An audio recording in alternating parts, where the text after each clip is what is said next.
When I was in college at the University of Iowa, blessed be the name. Did you hear that, Chris? Yeah, University of Iowa. Yeah. I was a music major, a trombonist. I say was because now when the children harass me to play Twinkle, Twinkle, Little Star on the trombone, I play it through twice and my lips swell up like jumbo marshmallows. It's not a present reality. But I played in the jazz lab band my first few years in college, and lab was another word for lousy. We weren't that bad, but the group was made up mostly of classically trained people like me who didn't know how to play jazz, but thought we might be able to get a date if we were playing something cooler than the latest Sousa March, so we were in. We didn't really know the rules, but we loved to play.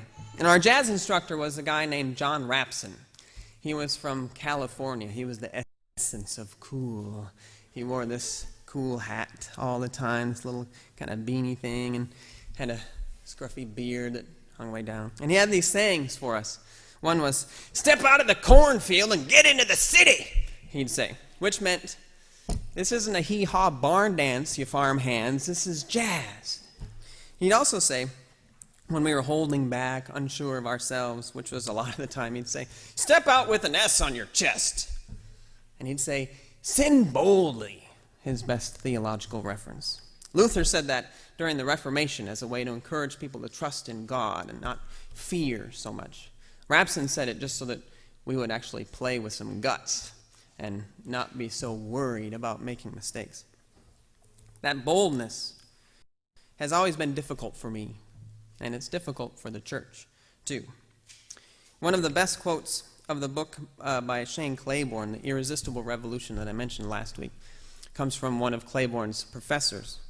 He said, in college, "Don't let the world steal your soul.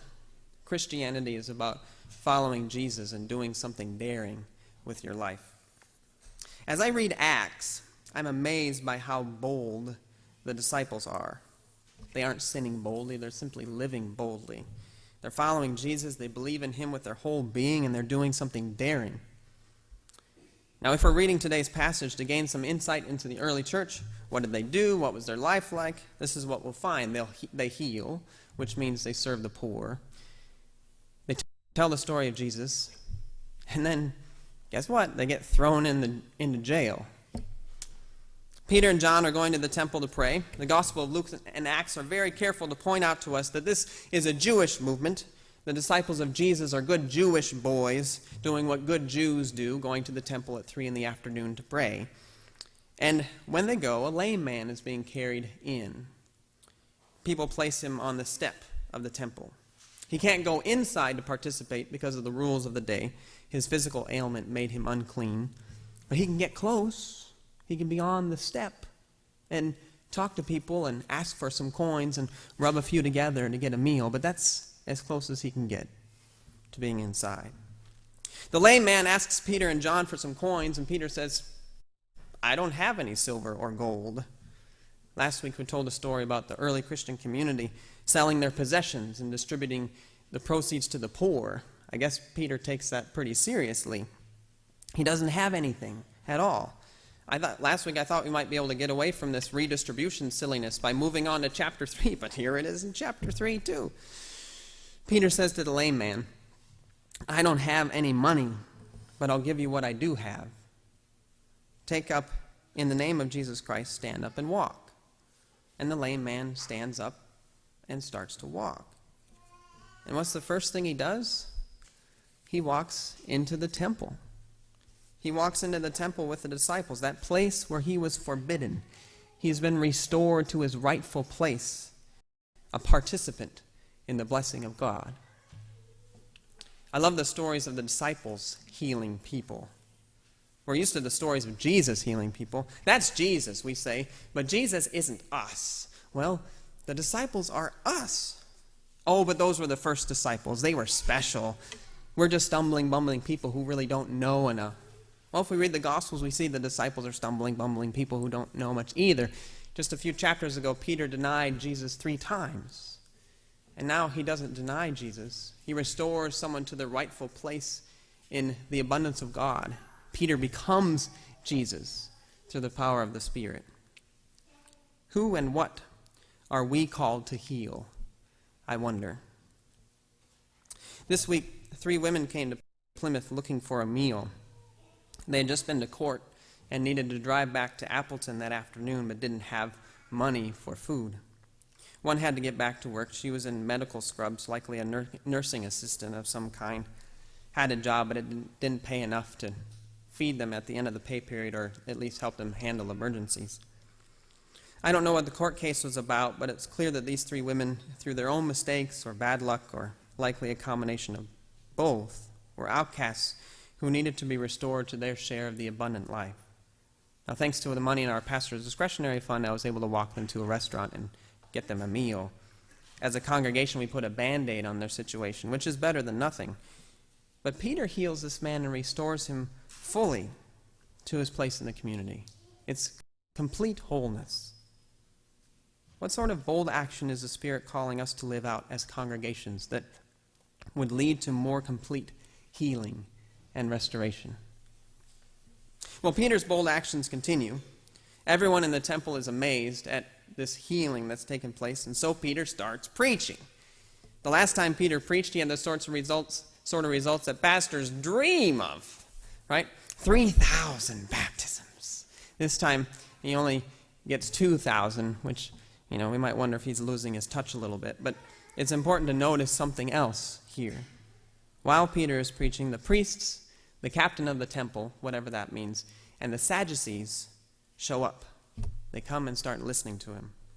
Now, these are groups of people that have already shown they don't like the Jesus movement. They showed that by helping to kill Jesus. Now, as a quick aside here, Christians have used passages like the sermon of Peter to say that the Jews killed Jesus, and that's led to anti-Semitism and the Holocaust and other atrocities. This is a very complicated question. So just very quickly, if we ask that question, we see that Jesus died on the cross, which is a Roman tool of execution, and the religious authorities were also involved. So who killed Jesus? Well, Rome and the Jews. Who are also the heroes of the story? Who follows Jesus faithfully? Well, the Jews and the Romans too, or the Gentiles. So it's a very complicated question to answer. But anyway, the priests, temple captain, and Sadducees show up, scowls on their faces. They're gesturing to Peter like this. And Peter keeps going. He knows he's angered them. He's just healed someone who isn't welcome in the temple. He made him welcome. He just overturned the rules of the day. The Sadducees don't believe in resurrection of the dead, but Peter's making the case again that Jesus was raised from the dead.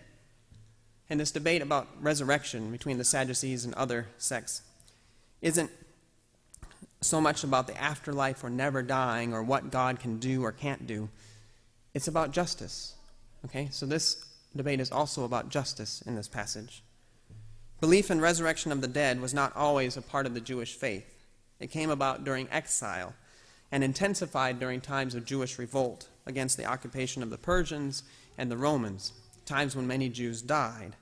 And so the thinking went like this. Some have given their lives for the sake of God and God's hopes for Israel. But others, my neighbors over here, have stayed on the sidelines. Okay? And still others have gotten wealthy because they've sold out to the empire. Now, if God is the God of justice, doesn't God care about this? Shouldn't God do something about that? And the belief emerged that God's justice would extend beyond time to resolve this problem.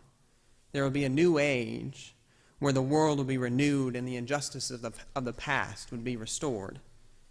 Jesus' resurrection then was seen as the beginning of God's cleanup of the world. This is the beginning of God righting all of these wrongs of past injustices. This is also why Jesus is often called the firstborn of the dead. He's the first to be raised, and all who have been martyred for the sake of God over the centuries would be brought back to life too. Well, the Sadducees don't believe in all this stuff. Why? Well, they're a wealthy and powerful sect of priests. They've maintained wealth and power by working with the occupying powers rather than against them.